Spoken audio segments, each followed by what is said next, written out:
An 87-year-old woman steps into a cab outside her home in Quincy, Boston, and relays a distressing tale to the driver. "My grandson has had an accident. He's rear-ended somebody," she informs the cabbie. "He called me and he needs $4,000 to get out of this jam." As the senior tells her story, though, something about it just doesn't sit right with the driver.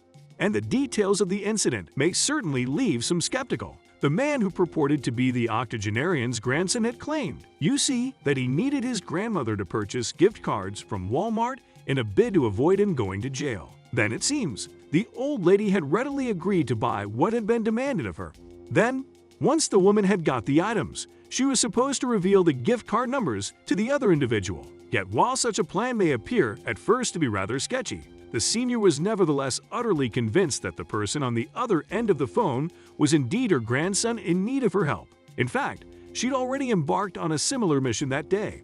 Earlier on, you see, the woman had received a similar phone call from her grandson in which he had asked her to go to a Home Depot store to buy $4,000 worth of gift cards. The concerned grandmother had obliged, too, and had thus already handed over a substantial chunk of her savings. Even so, her grandson had phoned back wanting more.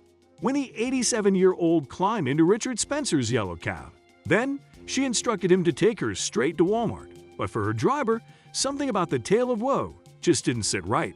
For him, a call out of the blue requesting that she part with vast sums of money to save her grandson from jail simply didn't add up. What's more, it had been one of Spencer's cab-driving acquaintances who had taken the woman to the store that morning to purchase two separate gift cards worth $2,000 each. He told Spencer about the incident, too, and so the grandmother's latest tale had understandably set off alarm bells. Not only that, but the cabbie had come across a remarkably similar story before.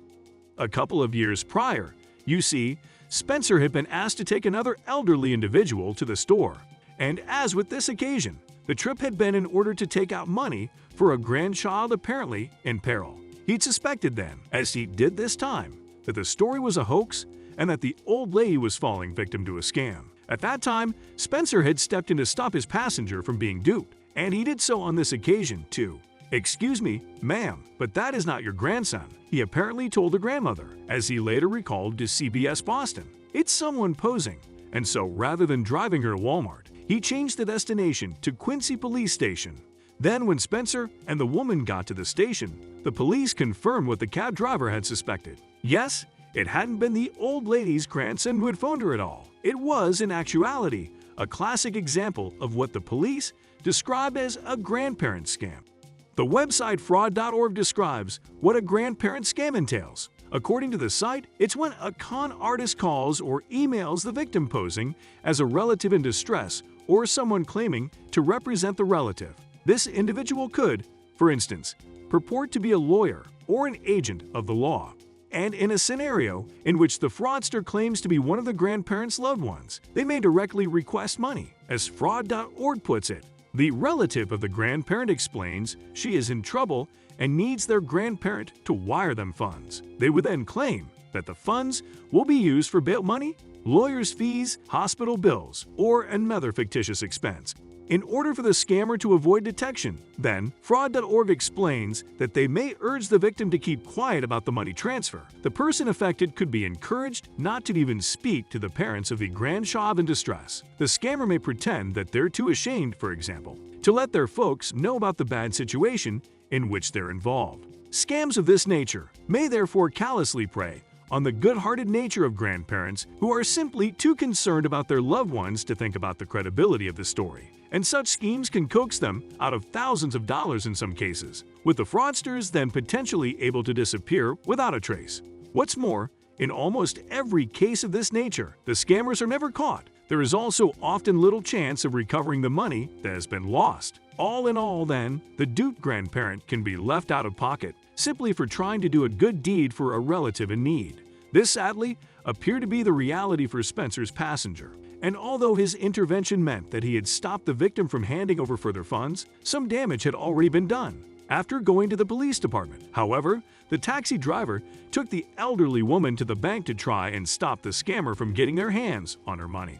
The bank manager took care of business and closed the seniors' accounts, Spencer told Boston 25 News in February 2019. Hopefully, it was soon enough. Unfortunately, the police later confirmed that the $4,000 the grandmother had been tricked out of earlier in the day could not be recovered.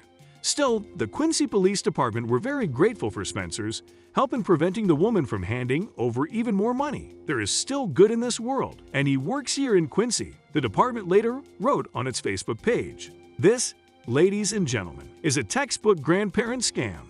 While the victim in this scam may be out $4,000, which is a substantial amount of money, it could have been much, much worse.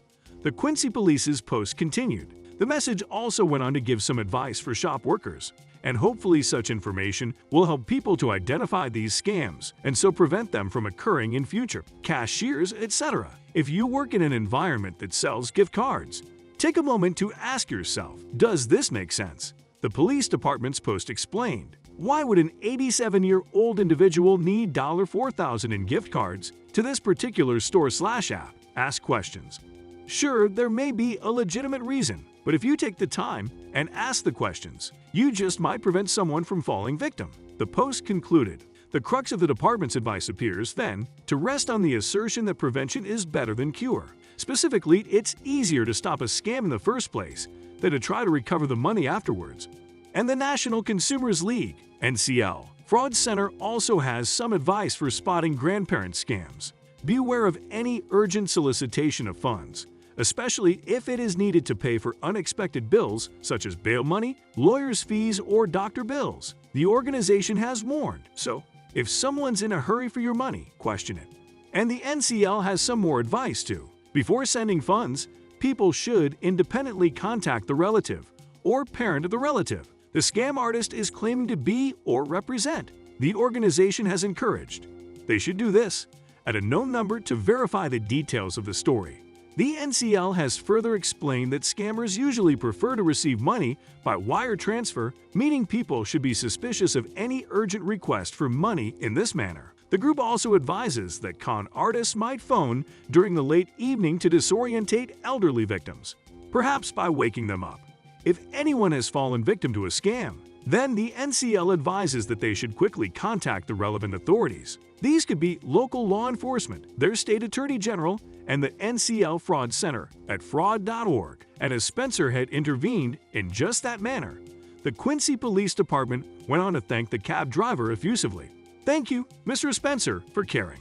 A February 2019 Facebook post from the department read, "You could have chosen to remain silent and ignore the signs, but you didn't. And for that, we say thank you." The message concluded with a raising hands emoji. Spencer himself claimed, meanwhile, that he had been thinking of his own family when he acted so selflessly. "I have an 87-year-old mother," he said to Boston 25 News, while seemingly holding back his emotions as he talked to the station. "I think it's the most reprehensible scumbag prawn you can do," Spencer continued, and the cab driver didn't hold back in an interview with another network either. Indeed, he seemed to go a step further in his condemnation of the scammers. When talking to CBS Boston, you see, Spencer was damning of not only the perpetrators themselves, but also the methods that they use to cheat people. "It just goes to show what scumbags they are. They're too lazy to go out and steal like a real criminal," he stated. "They go scam people on the phone." And Spencer's words emphasize that not everyone out to do bad approaches their victims in person. As with the scheme he encountered, fraud may take place via telephone calls or on the internet. In fact, the NCL Top Scams of 2018 list as an online trick at the #1 spot. Specifically, the racket in question involves people ordering products online and later not receiving the goods at all. Or perhaps the goods may arrive, but not in the state that had been advertised. According to the NCL, such ploys accounted for just over 31% of all frauds reported by U.S. consumers in 2018. The #2 scam on the NCL list, meanwhile, involves a thief requesting money from a victim so that they can claim a gift they've supposedly won. Needless to say, this prize or lottery win turns out to be a fake, and even after the targeted individual has paid the money, the gift never materializes. Victims being paid with fake checks for goods they're trying to sell then comes in at #3 on the list. followed at number 4 by refund or fake recovery scams. These schemes see people being told that they owe money on a phony debt or that they have money to be transferred into their account, meaning they are encouraged to provide their personal details in turn. Next on the NCL list is a type of scam involving advanced fee loans and credit arrangers. Such a trick may see a fraudster making a false claim regarding business or personal loans. After they have made their assertion, then they may ask the victim for an upfront payment. Phishing, meanwhile, comes in at number 6. This involves emails or phone calls claiming to be from a familiar source and which ask a victim to enter or affirm sensitive information. And that's followed by friendship and sweetheart swindles, which amount to almost 3% of scams reported in the US in 2018.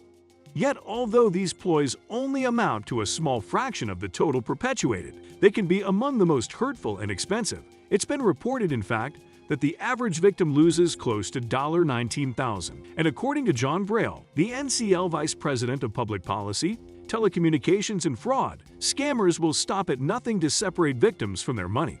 Sweetheart scams depend on the people they prey on to act on emotions, not reason. Braille added, "There's no stronger emotion than love, and scammers are all too eager to use supposedly romantic connections to defraud their victims. In the same way, family or friend imposters, which coming at number 10 on the NCL list, can also pull on emotional ties in order to dupe their quarry." Suffice to say then that it's never a good idea to hand over your personal details or money to an organization or individual you've not heard of before, even if the person or company claims to be one you know. Instead, contact them independently to verify any details. After all, if something seems too good to be true, that may very well be the case. And, unfortunately, the UK's Action Fraud website explains that the elderly can be most vulnerable to scams. This could be because tricksters are aware that seniors may have cash saved up. The Action Fraud website claims, then, that the best thing to do if you receive a suspicious call is simply to put the phone down. That said, scammers often know how to play psychological games, including using flattery or false authority, to make merely hanging up more difficult. So, given all the tools and techniques at a fraudster's disposal nowadays, that Boston grandmother who stepped into Richard Spencer's cab may consider herself lucky, although she lost a significant sum of money. You see, Spencer saved her from losing an additional $4,000, and hopefully the knowledge she gained in identifying scammers' tricks will ultimately prove priceless.